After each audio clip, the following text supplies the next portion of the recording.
live coverage of the Mountain Dew 500 from Hickory, North Carolina. Hello, everyone. Cousin Kale here at the inaugural Jack Ingram 111 here at Hickory Motor Speedway. The Z-Max Car Store comes to Hickory Motor Speedway. Hello, everyone, and welcome to Hickory on a beautiful 80-degree Easter Saturday. Mike Joy with Neil Bonnet. Steve Grissom leads them down the green with Earnhardt alongside. It's a sizzling Saturday night at the Hickory Motor Speedway. A tricky little dish composed mostly of hard left turns, but with enough straights to eliminate the tourists. For Glenn Jarrett and Neil Bonnet, Mike Joy congratulating Tommy Houston on a great victory here at his home track, Hickory. Off turn 2, it's a freight train of late models thundering down the back straightaway of America's most famous short track. The real key to Hickory is how well you have the car getting up off the corner here. You have to handle well. On a blustery afternoon in Hickory, North Carolina, you are looking at one of America's most famous short tracks, the birthplace of NASCAR stars. This is the Hickory Motor Speedway.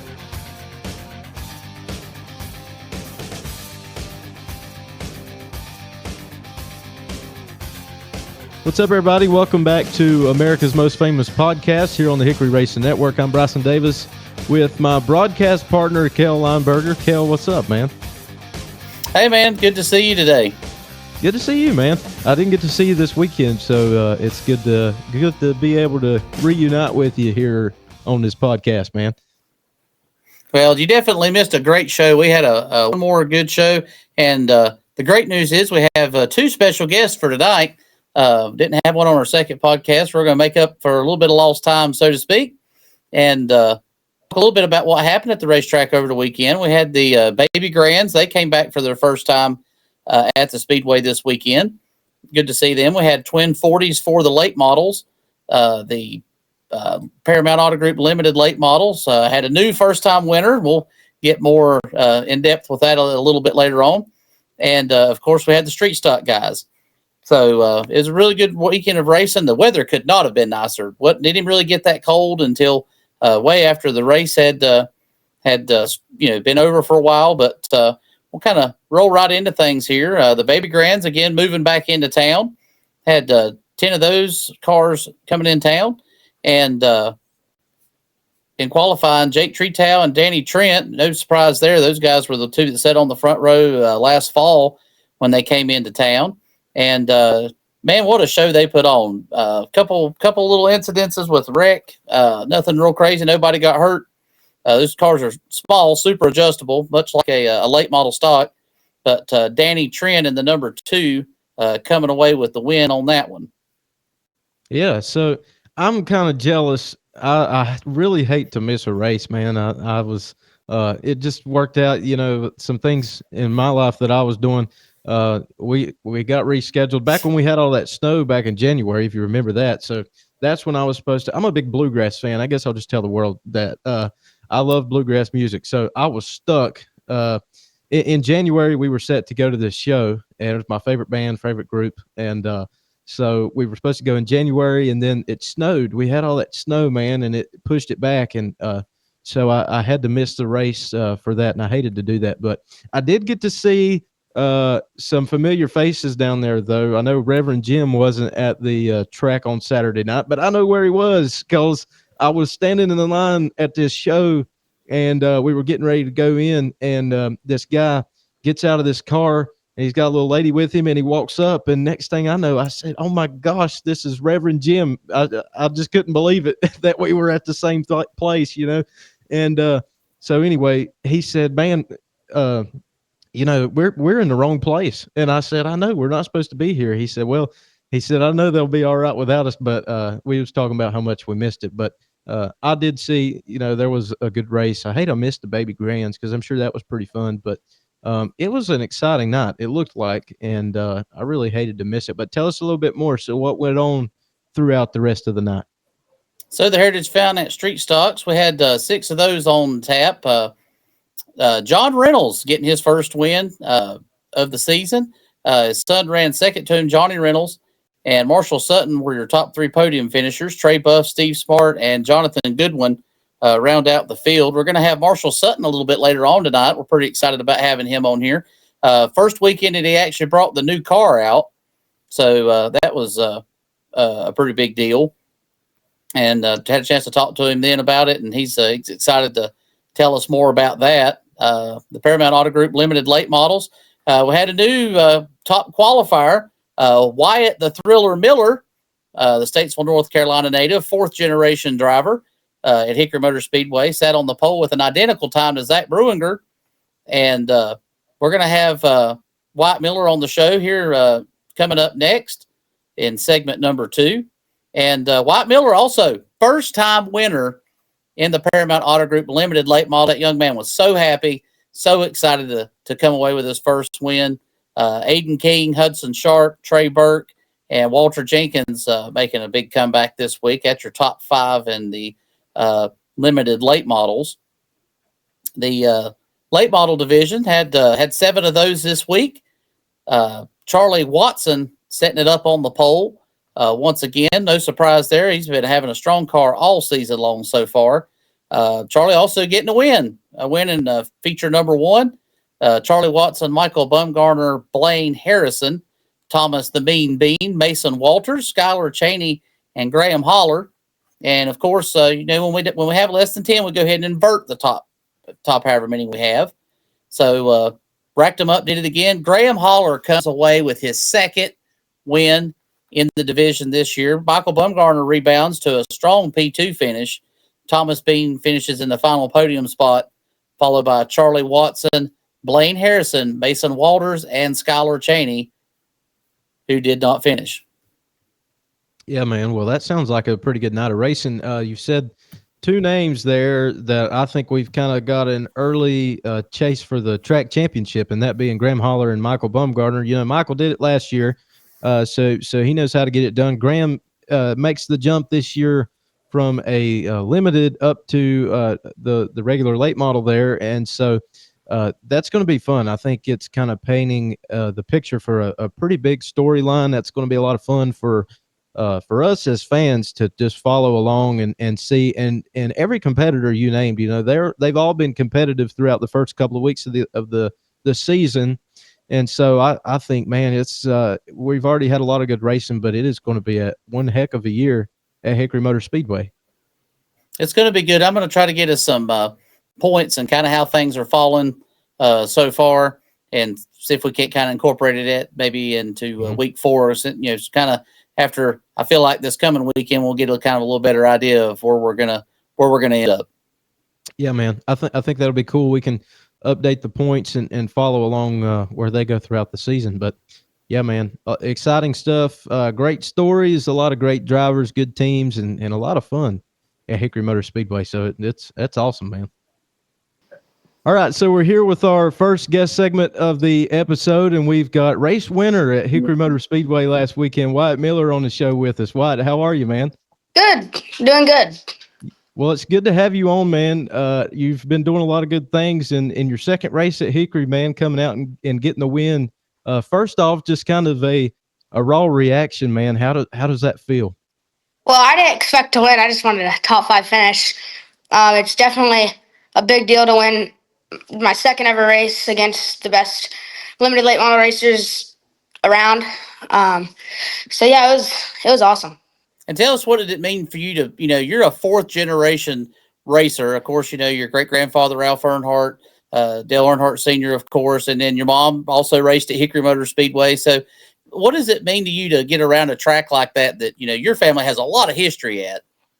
Yeah, it was definitely a cool deal just to win, because my whole family raced there, from my dad, I think my dad's dad, and then obviously the whole Earnhardt family. I know it had to be really exciting. I know that you were really excited when you grabbed that pole win, and just everything that happened over the weekend. Describe to us what did it take to get there. I saw that Connor Hall was there with you and the team over the weekend. How much information did you get from him? How much was he able to help?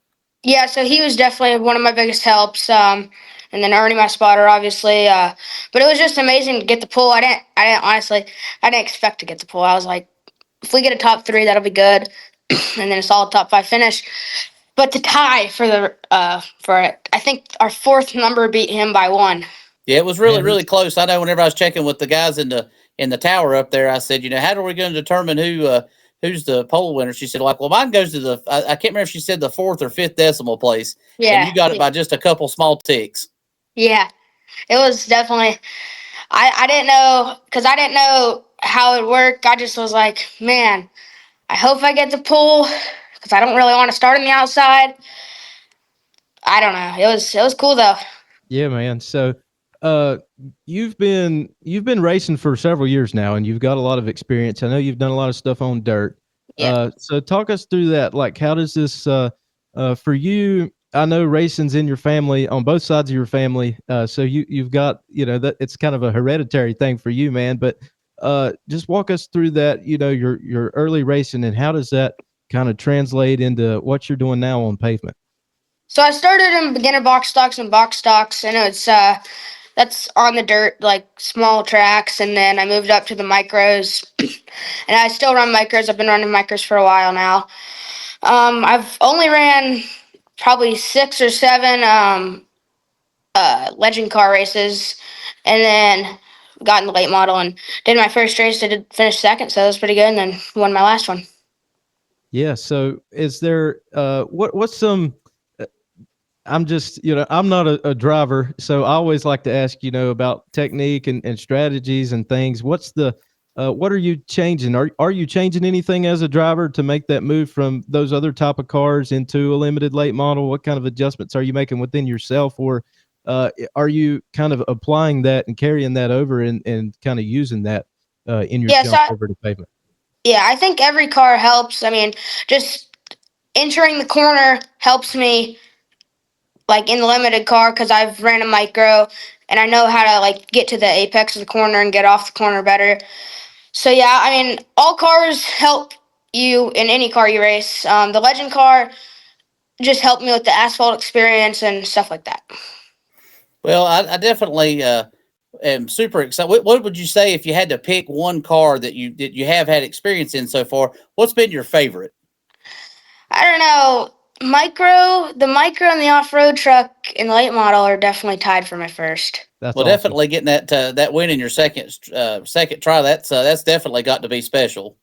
Yeah, it was definitely special. I didn't expect to win. Like I said, it was amazing. We went to Waffle House after to celebrate. It was awesome. I saw that. That was pretty cool.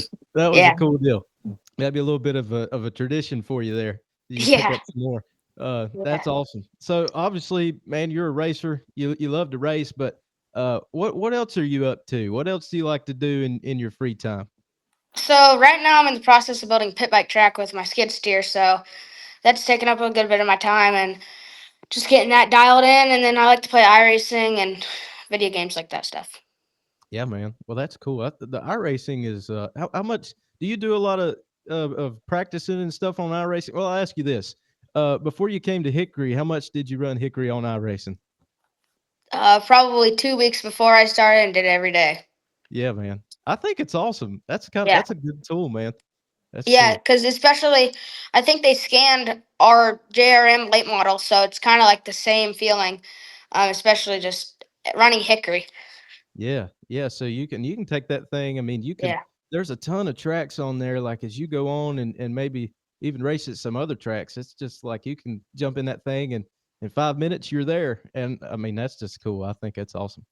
Yeah, I'm definitely getting better at iRacing as I go. Yeah, that's cool, man.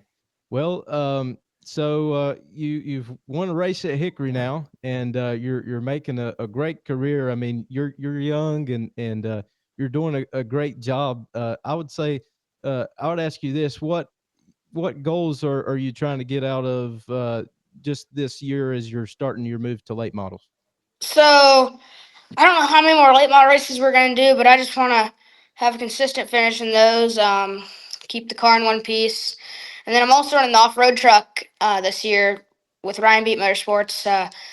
We're going to try to win the championship in that and then running the micro throughout the year too. That's pretty awesome. Tell us a little bit about that, the off-road truck. Is it kind of like a stadium truck? Is that what you're running, or what is that like? So it's like a short course off-road truck. It's 300 horsepower. The base of the truck is like a Chevy Colorado. So it's kind of like a stadium truck, but I think the biggest track we run is like 2 miles in Crandon, Wisconsin, and then we go down to little tracks. Yeah, that sounds like that would be a load of fun right there. Yeah, it's definitely fun. That's pretty cool, man. So, I I know that you're at a young age, and a lot of things. It's probably been a lot to take in. You've gotten the attention of the whole racing world over the last couple of weeks. But what does it mean to you? Considering your family history on your mom's side with the Earnhardts, and then with your dad LW, what kind of what does that mean to you as far as your family history? Yeah, so honestly, I just try to stay humble, and then just it's cool to have that because you go to racetracks that my dad or my mom or my family members have raced on. It's just cool to carry on the legacy. Yeah, man. Well, I just think it's awesome. I noticed you had that GM Goodwrench hat as you climbed out of that car. I thought that was probably the coolest little nod there. Yeah, I think I got that from my Uncle Dale. Yeah, man.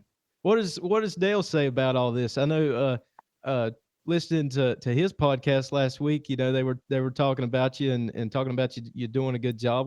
What's Uncle Dale saying? Yeah, he's definitely one of the most excited out of all of us. Yeah, I could see That that, is man. awesome. I know he seems to have a lot of well, he has a big passion, for your family and everything, and he does a great. You all do, your mom and your dad and everybody. The way y'all carry on the legacy is just it's amazing, and so to see that and kind of the full circle moments that we've had over the last couple of weeks, man, I think it's really cool. It's cool to just witness as us as race fans, man, and I'm sure it's cool to you to be a part of it. Yeah, it's definitely awesome. Especially, I just like Hickory has so much legacy, and to go there and win, it's just amazing. Yeah. That's awesome, man. And uh there are so many drivers that have come and gone in your family and just in the NASCAR family. And I live down towards Taylorsville, right? So Harry Gant is a big thing down there. Everybody knows who Harry is, and Harry spent a lot of time racing at Hickory, and so that for me that's just there's so many guys that have come through Hickory and raced there, and your big names of the sport, your champions, the guys that built the foundation, and for you to get to come and run that track, I know that's awesome. Yeah, it's definitely a lot of fun. Well, I guess I say, are we going to see you this weekend? How many more times do you think you'll be running with us down there this year? I think we're busy this weekend. I think maybe there's a cars tour race, and so Late Model guys can't go there, but hopefully we'll get back soon. Well, we're definitely excited to have you again. Like I say, I appreciate you coming on the show. Appreciate you and your mom making that happen. And hopefully, you get in there again. We'll get you another win, and we'll have you on again. Yeah, hopefully. Yeah, man. Well, really, thanks a lot for joining us and hanging out, man. It's been really cool to see you run these last couple of weeks, and just cool to sit down and chat with you. I think people will like this, get to know you a little bit, and I think it'll be a good thing. So really, thank you a lot, man, for taking some time out of your day and spending it with us, man. Yeah, thank you for letting me be on here. All right, that's Wyatt Miller on America's Most Famous Podcast. Hello, race fans. Cousin Kel here for part number 3 of our podcast this afternoon. And right now we have none other than the old Wiley veteran, the man from the mountain, Marshall Sutton. Marshall, how are you doing tonight? Not too bad. Just come up from the shop. Well, working on that new race car? Yes, sir. I'm trying to get the sand out of it. I'm tired of driving while like I'm at the beach or something. The car had been sandblasted, but it never got cleaned out, and I didn't know it that's the reason I haven't raced it till last week, because it's just been nasty with sand. Well, that's definitely not something that you hear somebody necessarily having to put up with a car, whether it be a new car or an old car. So I'm sure that is kind of aggravating for sure. Yes, sir. It's pretty rough down there Saturday night, but I had no chance. We got to run it sooner or later, so I just said let's do it. And I spit in the sand half the race. Keep my eyes half closed and this and that, but we did good. We finished, didn't tear nothing up, and we got to get the feel of the car. My crew chief right now is on the way up to pick it up and bring the Monte Carlo up here. We've got some steering problems we need to work on, and he needs to be working on it, not me. He says, "No, I need to do it." So he's coming to pick it up. That's pretty cool. I know that whenever you and I were talking Saturday night, that you said that bracket for the gas pedal was bent, and that was something that you were fighting Saturday night too, and that whenever you guys got that straightened out, that thing's going to be a whole nother animal. Yes, sir. I should be able to. I'm not comfortable in the car. That's the problem. If you're not comfortable in the seat, you can't do what you need to do. Yeah. Well, now I noticed the other week, and you wear an open face helmet, right? Yes, sir. I did not know that until the other week I was in the pits and you were going out for practice, and I said, "Wow, he's got it on an open face helmet." You wear any goggles or anything with that, or how you do that? No, I just wear it the way it is. I'm claustrophobic. If I put a full face helmet on, it fogs up in about a minute and a half. Yeah. Well, that's kind of feel like that's the way I would be. I just thought that was pretty cool that you had that on. So I imagine, being that you had the sand everywhere, that probably was pretty rough there for you, going around there for so long. Yeah, I had a rag with me, and under caution there, when they had that first caution, I just wiped my face all off and cleaned everything off I could, and I said, "All right, we're going back to green. Let's do it." Yeah. I know something we kind of wanted to talk a little bit about is, I know you've been racing for a lot of years, and just tell the fans a little bit for some of them that may not know, that may be just new to the podcast or new to Hickory Speedway. When did you get started? What made you want to get started, and what keeps you in racing? Well, my dad used to race when he was younger with Banjo Matthews and Donnie Allison, Bobby Allison up there in Pittsburgh, Pennsylvania, because that's where we used to live. And we moved to Florida, and I went to the racetrack with him all the time in Hialeah and the old Hollywood Speedway. And he started a broom crew session out there cleaning the track up when there was a wreck. So I started doing that with him. And I said, "Well, shoot, I want to start racing, man. I like this. I enjoy it." And I was going to run a destruction derby car. My mom said, "You can't do that." So I had to have my brother do that.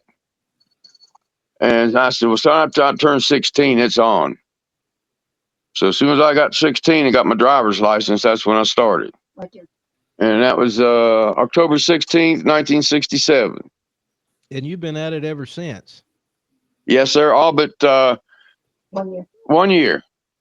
Yeah. So I'm grateful that I've been able to watch you race for a couple years now at Hickory, and I just enjoy watching you drive. I'll tell you this, and I truly do mean this. Before the races, I love to walk around the pits and just catch up with everybody and see how everybody's doing, what kind of storylines are developing for the day.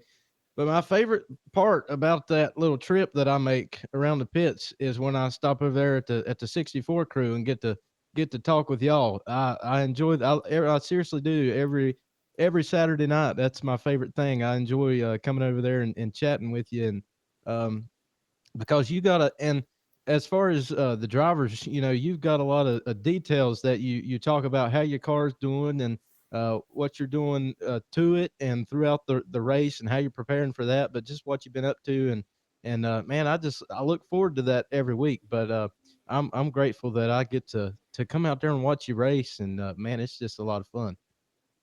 Well, I'm glad to have you anytime. And my wife always either cooks food or we go buy some. So if you're hungry, help yourself. There's usually plenty over there. Well, thanks, man. I might have to take you up on that. Bring Kel with me too. We'll have we'll start having a pit road cookout down there, is what it sounds like, huh? Well, that's what she used to do when she came all the time. Yeah. Her and this other fella used to have a competition all the time. He used to do smoking at the pits. I can't remember his name, but I can see him just as it was yesterday. He had a big white beard, 55-gallon drum that he put charcoal and stuff and wood in, and he'd start cooking and give it different people. And she'd be over there cooking chicken and dumplings, hot dogs cooked in beer, stuff like that. And we feed everybody. Anybody want to come over, the officials, just about anybody. We called him Cheater Chapman. Him and his dad always come over and got stuff to eat. Yeah, man. Dick Trickle. I know Dick Trickle for a long time, and him and his boy to come over and eat with us. I'm sure there's been a lot of fun times during those days with those guys coming around there and having a little pre-race meal. Yes, sir. Yes, sir. So let's talk a little bit about your early start in racing. So as soon as you was able to, you went and got in a car. And so since then, what is the first thing that you drive? What did you start out on dirt, racing some dirt stuff? Where did you get your start? No, I started at Hialeah Speedway, and it was asphalt. It was flat track, half mile, and I bought an old '49 Chrysler. Had a 413 in it, and my dad said, "What are you going to do with that?" I said, "I'm going to race." He said, "Well, you're going to have to change gears." So he helped me get a gear and changed it and showed me what to do and everything. And I went out and finished second my first race. And second week, I went out and hit the wall. Didn't finish. So I said, I'm building me a 57 Chevrolet. And I went and got me an old 57 Chevrolet I found out in the field. And my dad helped me work on it. And I won the first night I went out with it. And from then on, I ran 57 Chevrolets. And even when I moved up here, I had a 57 Chevrolet when I moved up here. And I ran Greenville, tried to run the Greenville Pickens, and it wouldn't work. It was just a half-mile track, and I couldn't get enough gear out of it. So I ran at Asheville Speedway. The first night I ran there, I started 28th and won the race there that night. And that was the last night of the year. Got protested by a fella there, and they come over and said, "You've been protesting." I said, "For what?" And they said they want to check your carburetor, your clutch, your flywheel, and your shocks. I said, "Okay." I said, what do I got to do, buddy? I said, "I just moved up here. It's my first night here. I don't know what the hell you want me to do. I don't know." He said, "Well, don't take it off trailer. Leave it on trailer and I can check it." I said, "Okay." So he crawled under with his flashlight, looked around, and he come back out. So you open the hood, and I opened the hood. He said, "You ain't got no breather on." I said, "No, we don't have to run one down there where I used to race." He said, "That's 2-barrel carburetor." I said, "Yes, sir." "You got stock shocks?" I said, "Yes, sir. That's what we had to run." And he said, "You got a truck flywheel in there." He said, "That thing must weigh 300 pounds. I said, "That's what we had to run." He looked over that boy, and I can't remember his name. He helps over at Tri-County a whole lot. Crate Payne. He's the one that protested me. And he looked Crate Payne and said, "Buddy, you just got outdrove." He said, "That's all I can tell you." He said, "This man has a stock 57 Chevrolet." And Crate and I have been friends ever since. How about that? Yeah. Well, that's a good Now, what story. year did you guys move down here to North Carolina and started racing? August 1st of 75. Since then, you've spent a lot of times at those other tracks. When do you recall your first time racing up at Hickory? Well, I towed the 57 Chevrolet up there, paid to get in. They said, "You got a V8. And I said, "Yes, sir." He said, "Well, you can't run with the street stocks. They run 6 cylinders. You'll have to run with a limited." I said, "Hell no. You give me my money back, I'm out of here." I said, "I can't run them people." So they give me money back, and I left and went down in Greenville Pickens down there and bought a 64 Chevelle off a fella. He'd run 8th and 9th in it. And he said, "I'm going to sell this thing. You want to buy it?" And I said, "Yeah, how much you take for it?" He said, "I'll take $500. I said, "Well, here it is." And I brought it home. I left my car down there and went back down and got it the following night. Come home, my buddy Skip and I, we grew up together, raced together and everything. And we did a few changes on the springs in the rear and a few other little knickknacks. Went down the next week and wanted to buy half a straightaway. Well, they come over and said, "What have you done to the car?" I says, "Drove it. That's all I can tell you." So they jacked it up, checked everything. I said, "Well, he's not cheating." He said he did some work on the thing. And that year I won the street stock championship down there at Greenville Pickens. I won 21 out of 22 starts. Wow. And I won it again the following year. I won it again. I won 18 out of 22 starts. And then I decided, my buddy and I decided we're going to run limited. That was a mistake right there. Well, limited late model at Asheville Speedway. There's no way you got to have some good sponsorship or a big pocket to do that. We tried it for 2 years. I said, Skip, I can't. There's no way I can't do it. You know, we can't be competitive going out there. Them people buying 4 new tires and we got 4 used tires every week. I said, there's just no way. I went down to Tri-County, and Mr. Green owned the racetrack then, and we went down there on some Goodyears. We had used Goodyears, and we busted a track record down there. He said, "What, boys? What do you got?" I said, "What do you mean?" He said, "What kind of tires you running?" I said, "Goodyear." "Oh, you can't run them down there. You got to run Hoosier." I says, "I ain't got no Hoosier tires." He said, "Well, you go over there and buy a set." I said, I can't do that, buddy. I says, we're limited place here. We can't do that. And he said, well, I'll tell you what. He said, if you'll run here 3 weeks in a row, I'll spot you a set of tires. Just to see how, if you like the track and the people. I said, that's up to you, buddy. I said, I'll just, I can pay you out of the winnings. That's all I'll do. So we put 4 on. I sat on the pole and led every lap. And he come over after the race. He says, I can see that it wasn't the tires. He says, you're a hell of a driver. You did a damn good job. And you got a darn good car. And he should be back next week. I said, yeah. I said, but I'm going to pay for these tires now out of the winnings. We made $1,000 and I paid for the tires. Come out of there with $200 to good. And we ran there we run Friday night at Asheville, Saturday night, either Tri-County or Hickory, depending on which track was paying the most. And Sunday we run at Harris Speedway. Run 3 nights a week. And enjoyed it. I mean, I enjoyed it. To me, it was good therapy and exercise for me. Because I worked at Buck Stove for 27 years, flipping them 500 and something pound stoves over and welding and all that stuff. And that was my getaway. I could get out and not think of nothing and just enjoy myself. And every time I got in a car, I'd learn more. I'd learn something different. And Bob Presley, he helped me a whole lot. Him and Robert Presley both at Asheville Speedway, because I couldn't get around the track real good in a late model. I couldn't street stock, but not in a late model. And they told me, they said, the problem is you need to get a piece of wood and put it under the gas pedal. I said, what the hell are you talking about? He said, you want to run half throttle, no more than that. And just hold it down to the floor and drive the racetrack. And I did that and started running second and third with it. And that's who taught me how to get around the racetrack down there with a V8 at Asheville Speedway. Both of them. So, good friends, real good.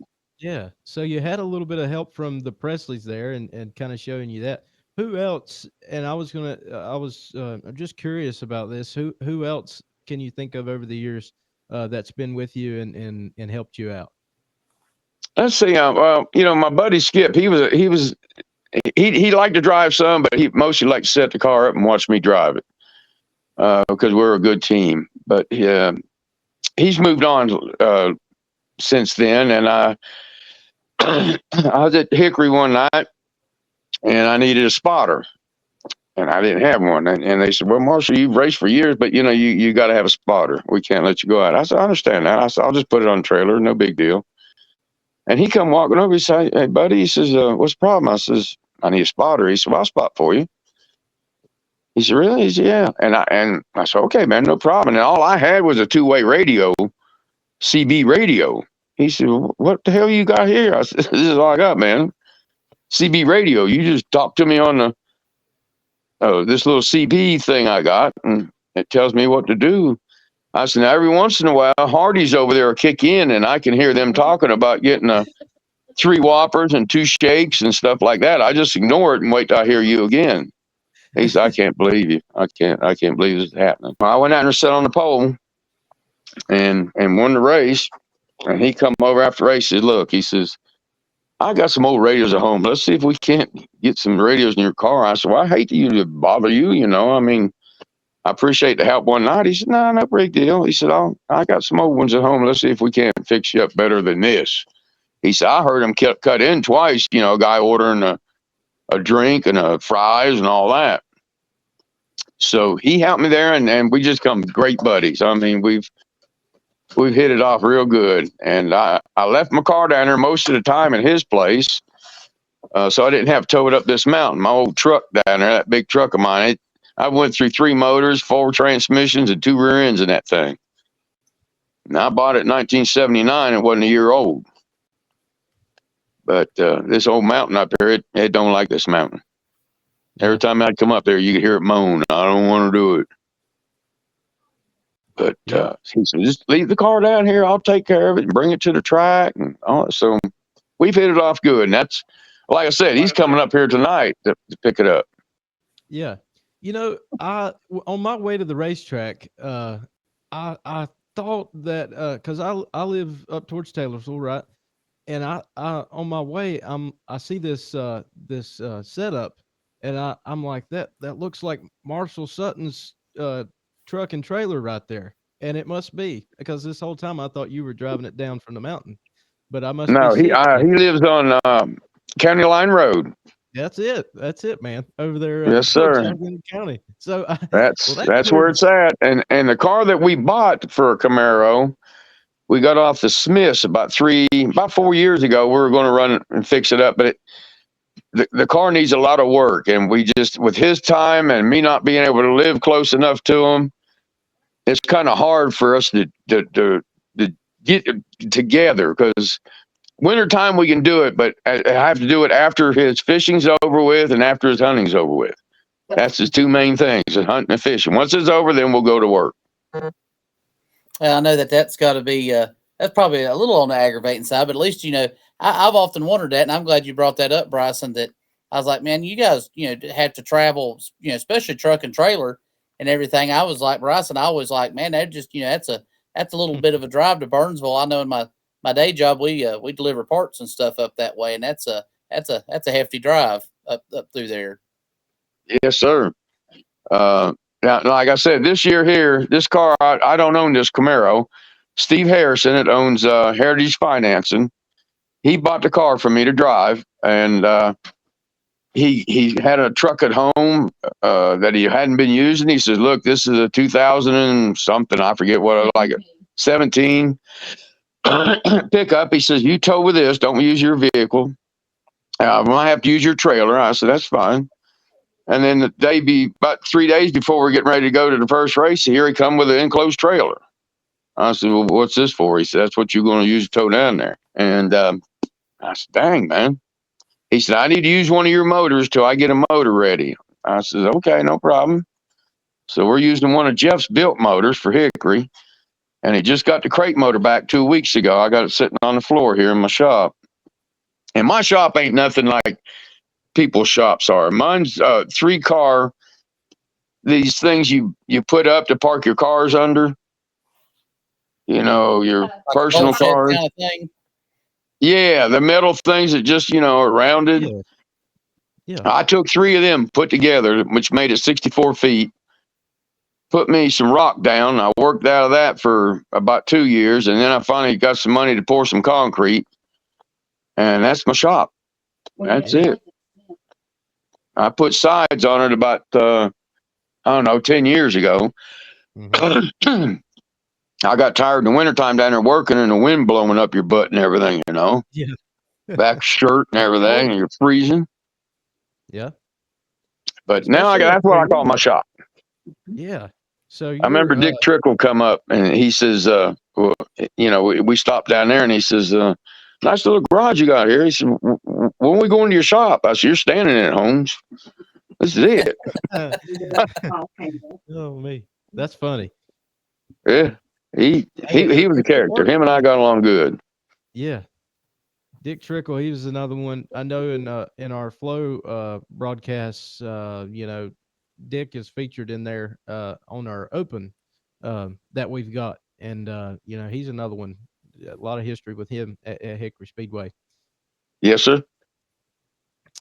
Yeah, So, I've known a lot of good drivers up here. I mean, I helped Dale Earnhardt's one son over at Asheville Speedway. He run a late model over there, Kerry Earnhardt, and I helped him, and I helped Kelly some, not a whole lot. But Dale, when he come to Hickory, when he was running late models, he tore his car up a couple times at night down there, and he don't even remember me, I don't think. But he'd come over and said, "Man, you got a welder there?" I said, "Yeah." He said, "You care if I borrow it?" I said, "No, help yourself, man. Take it." He said, "Well, I don't know how to weld. You come do it." I said, "Nope. I weld all day. I ain't gonna weld at night."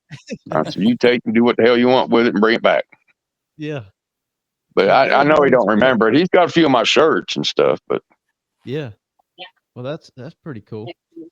but I just enjoy racing. I'm thinking, depending on my health and what the good Lord wants to do, this is supposed to be my last year. But if the fans enjoy it, I mean, I always leave it up to the fans, because I like putting a good show in front of the fans and the other drivers. Show them that I'm not too old. A lot of them say I'm too old, and I could be. My reflexes are still good, as far as I'm concerned. And I'm driving home every night, towing a trailer after racing for an hour or so, 45 minutes, and leaving there. Everybody else can go home in 10 minutes. I got an hour and 45 minutes. I got to get home. Yeah. So I don't get home to 12:30, 1 o'clock in the morning if I stop and get coffee and, a bite to eat. But sometimes I just come straight after races. I'll get home an hour earlier. Yeah. But if it's raining, I just cover the car up, because it's dark up here. When it's dark up here. Yeah. Yeah, that is a long drive that you got, but I know those and your competitors. Just talking with them, I know they've got a lot of respect for you. But you talk about this being your last year and leaving it up to the fans, and Yes, sir. I think the fans are really important, and I know they're important to you. And Kel and I talk a lot about how we're race fans, and I'm a race fan at heart. We get there and we've got a job to do, but at the end of the day, we're fans. And as a fan, I'd like to say, man, I'm all for you running another couple years at Hickory, man. I think you've I got it in you. appreciate it. I really do, man. I love watching you race and just being able to do that, man. It's awesome. So come on, man. I know you got a couple more in you. Well, I feel like I do. Especially, that now that they said I ain't got lung cancer. That was scaring me pretty bad. And I was feeling pretty bad, but it was my heart all the time. See, it wasn't really my throat and stuff. Once I had the bypass, I felt a heck of a lot better. Yeah. And quit smoking. A lot of people, they enjoy smoking, and I enjoyed it too. But sometimes you're going to have to put them down. And that's the best thing I ever did. Yeah. I know during those time that specific season, just a couple of years ago, Jeff Byers, he helped you out a lot. Talk a little bit about him, and I know he still helps you. But where did you and Jeff get connected? We got connected that night that I needed a spotter. He come down and told me he spot for me, and he did the spotting. And then he said, won't you leave your car down here instead of dragging it up that mountain every week, and just drive your personal car down? I'll bring it to the racetrack, and you just show up, and we'll work on it, go racing. And he said, the most thing I want to do, I want to rent it. I want to. Skip. Huh? You call Jeff Skip, is that right? No, Skip's my best buddy. Jeff Byers is different. Yeah, Sorry Jeff is the one that has the car down there on County Line Road. Yes, okay. Okay, yeah, Skip used to live up here with me. I got you. Yeah, him and I was good buddies. We grew up together, man. We went to the same school and everything. But his wife passed away a year or so ago, 2 years, something like that, and he got remarried and moved to Florida. So I don't know him no more. I once in a while I'll talk to him on the phone, but that's about it. But just been my right hand man, man. I've showed up out there, the car junk. Just junk. And he'd look at me and say, "What do you want to do?" I said, "You do what the hell you want. I'll drive it. You do whatever you want. I'll drive the damn thing. If it ain't no good, we run what we got, And he said, "Well, you really?" I said, "Just do what you want. I don't care if you change all 4 springs, do whatever you want, man. I don't care. I'll drive it. And that's what I did. And we just hit it off. He said, I want to win a championship with you. I said, all right, let's do it. And I won my first championship and then the second championship. And he enjoyed it. I mean, he loved it. I was in 20 and 23. And we were looking at one the following year, but then, I had to have my heart thing done. So I told him, he said, what do you want to do with the car? He says, you care if I race it? I said, no, go ahead. Knock yourself out, man. Have a good time. So he raced it until I could get out of the hospital and come down and help him. And of course, we had some trouble with the littles down there. Him and Jeff didn't get along good and everything. So we got that all worked out. And then this hurricane hit, and we were devastated up here. I mean, I couldn't get out. You couldn't get no gas for your generator. You had to have cash, and no cell phone, no reception. And Jeff got a hold of me. I forget how he did it. I'm not sure if we were out. I think we finally got out a week after we were stuck here. I finally got my truck through the creek and run through 3 other creeks and just drove the truck wherever I could to get out. And somehow I got a text with him, and he said, man, what do you need? What do you need? Him and Reverend John, he used to be at the racetrack, John Abernathy. Jeff said, what do you need? What do you need? I said, well, I need gas, Jeff. I said, you can't get no gas up here unless you got cash. And I ain't got no cash, man. You can't cash a check. You can't do nothing because everything's tore up, Without internet, you can't do nothing. He says, I'll be up there in a little, or tomorrow. I said, all right, what are you going to do? He says, don't worry about it. I'll be up there. Well, next thing I know, he was up here after work, him, John Abernathy, and they had a truckload of daggum stuff and brought a 55-gallon drum of gas. I said, well, I can't pay y'all. I can't do it because I can't get no cash. He said, don't worry, it's a gift. And John said, it's from the Lord. I said, thank you. So we unloaded it. And dang, if 2 days later, here they were up here again with another 55-gallon barrel. I said, wait, fellas, I ain't even got a sick out of this hardly. Don't worry, we're going to keep you in fuel. And that's what took me through the whole time that we didn't have no electricity up here. I had to run 2 generators to keep the meat from going bad. So we didn't lose all of our meat. I had to run one down there at the shop and one up here, and that took 10 gallons of gas a day at the house and 5 gallons at the shop. So it worked out great. And without their help, I mean, I owe them a lot. I owe John, I owe him a bunch. And I even got a phone call, and I don't know how we did. We used to sneak into a gas station down here. One place you could get reception, just one place.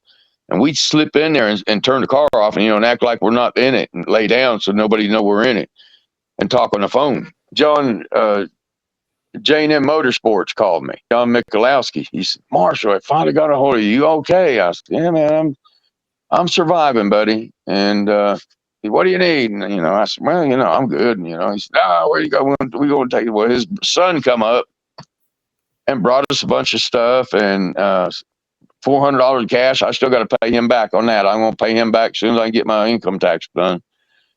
And just the help. And Piercy called me and wanted to know if everything's good. And I said, yeah, everything's fine. I mean, we're struggling and we're still struggling.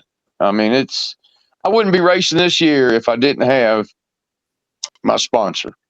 I couldn't have done it this year. There was no way because I still got to get stuff clean up around here, get gravel. Our road is shot. Taking this enclosed trailer out, I can't do it no more because it's almost dragging the ground, the axle. So I'm going to have to just leave it at his place.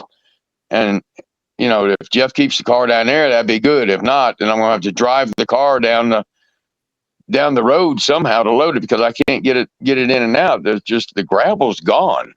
All you got is mud and big rocks.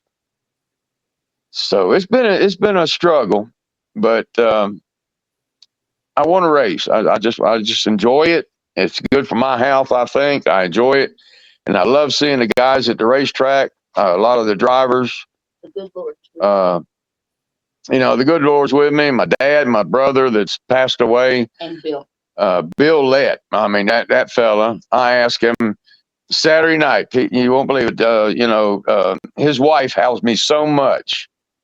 Let me work on my car down at her husband's shop and stuff like that they still keep where his car's at, still there. And she says, "Did you ask Bill for help after that last couple of laps?" I sure did, but Bonnie, I asked him down the back. She said, "Hey, I need to get around this guy and finish third so I can thank people." And look what happened. Coming off 4, he got loose. I got under him. I beat him. It took me to death. And my dad, I ask him every week, "Hey, Dad, Tom." Tommy is my little brother, passed away. And I said, "Look, man, this car ain't worth this junk. How about help me out here? Let's do the best we can with what we got." All right, race fans. Well, we lost Marshall with some technical difficulties, but now we have his wonderful wife, Ruth Sutton, who I've had lots of chances to get to talk to over the years that I've been at Hickory Speedway now. She's an absolute gem. And I know we were talking to Marshall. He was kind of letting us know a little bit about what you guys have been going through up there since the hurricane and whatnot, and some of those challenges. And, maybe that's something that'd be good for the race fans to know, just how it is for people up there, as we like to call it, on the mountain up there in the Burnsville area. You guys are still struggling up there, I believe, a little bit. Yeah, a little bit. If we get our bridge and our road fixed, we would be better. God blessed us. The water went down both sides of the house and never touched our house. Oh, wow. That's really impressive there. Yes. Yeah. It took our road out when it went down the one side of the house, took our road completely out. Marshall, finally got his truck started, got down so far on the road, he thought it was just water running, and it was a hole, and the truck fell in the hole, and we had to get it pulled out. But we were the only one with a 4-wheel drive, and we were the only ones with generators. So we run the extension cord in the house. I hooked my Instapot up, and I fed whoever was hungry out of the 8 families. Cool. That's amazing.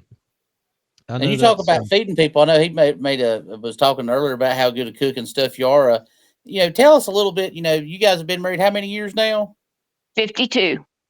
So what has it been like being, quote unquote, a driver's wife?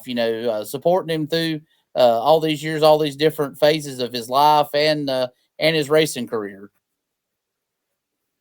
No different than anything else. I mean, I go with him. Well, there for a while, I had my NASCAR license. That, like he said, I went in the pits and I'd cook for anybody that was hungry.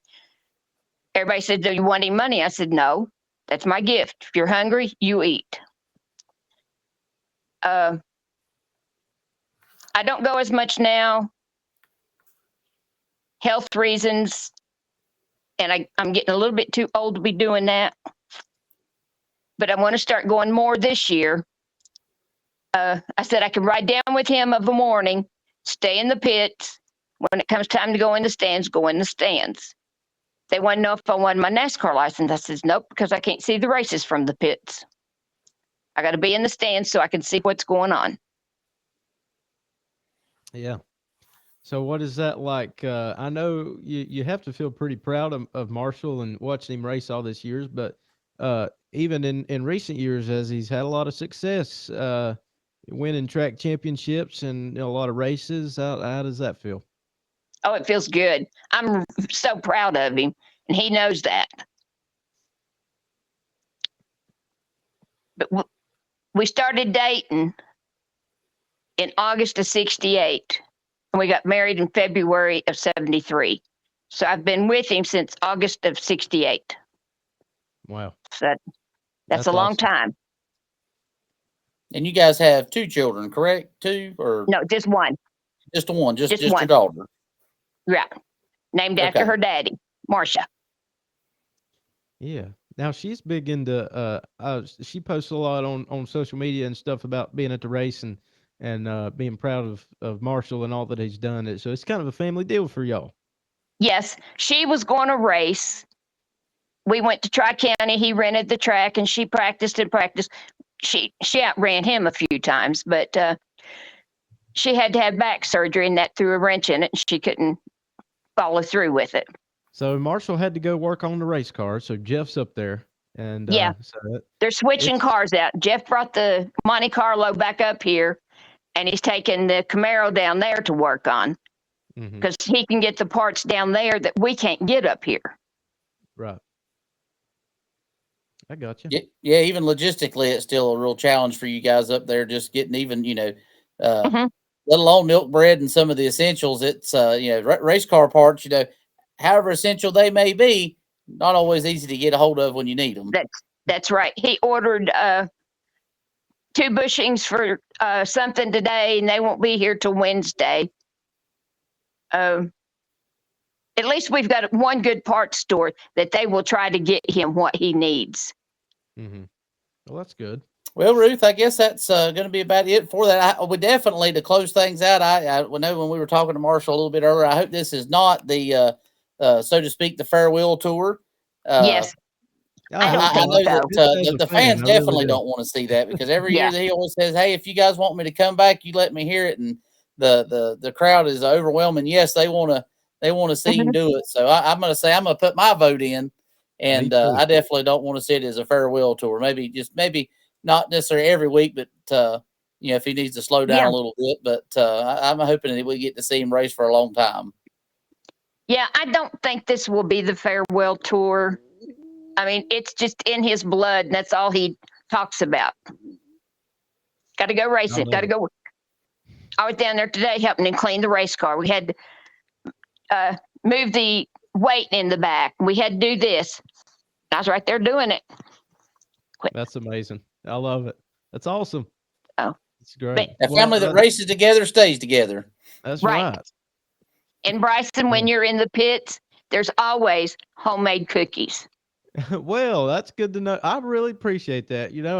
I genuinely do mean that in the most sincere way. That is my favorite part of the race day, is walking around and coming to the pits and seeing all of y'all. It really is. That's what I look forward to. So I'll have to take you up on that maybe here this weekend.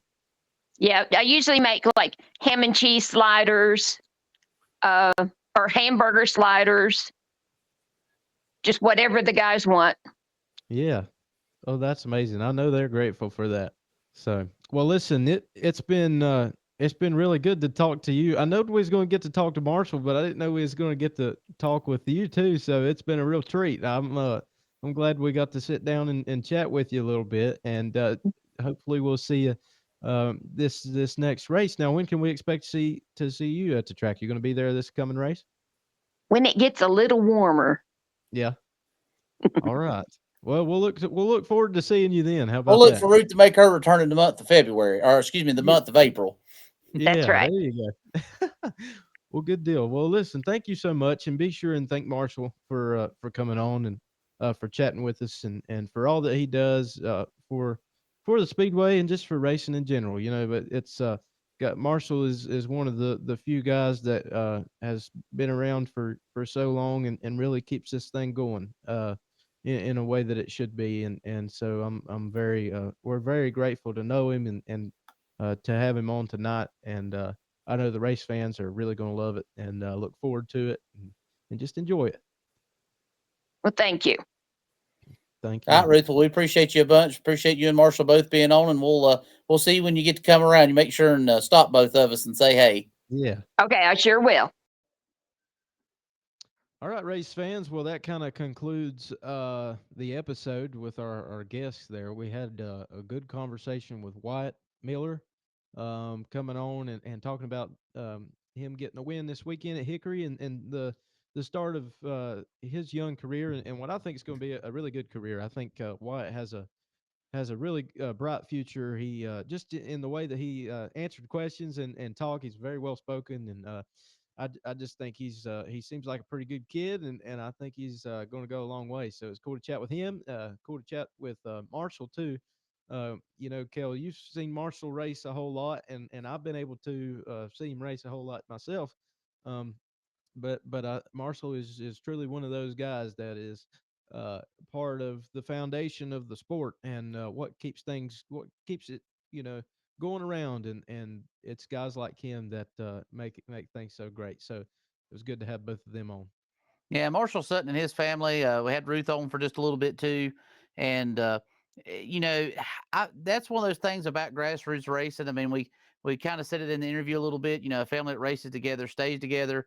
Marshall Sutton, a man with more than 250,000 laps run at Hickory Motor Speedway, countless trophies, a handful of championships, been very successful, pretty much anywhere that he's run, and that's the things that I like to see. Me and you are both very nostalgic. We love the old body styles that are running anyway, but just that's what helps keep the sport. It's what helps keeps grassroots racers, you guys that maybe don't have the funding to, have a limited late model or a late model, keeps it interesting, keeps it fun, and keeps it affordable.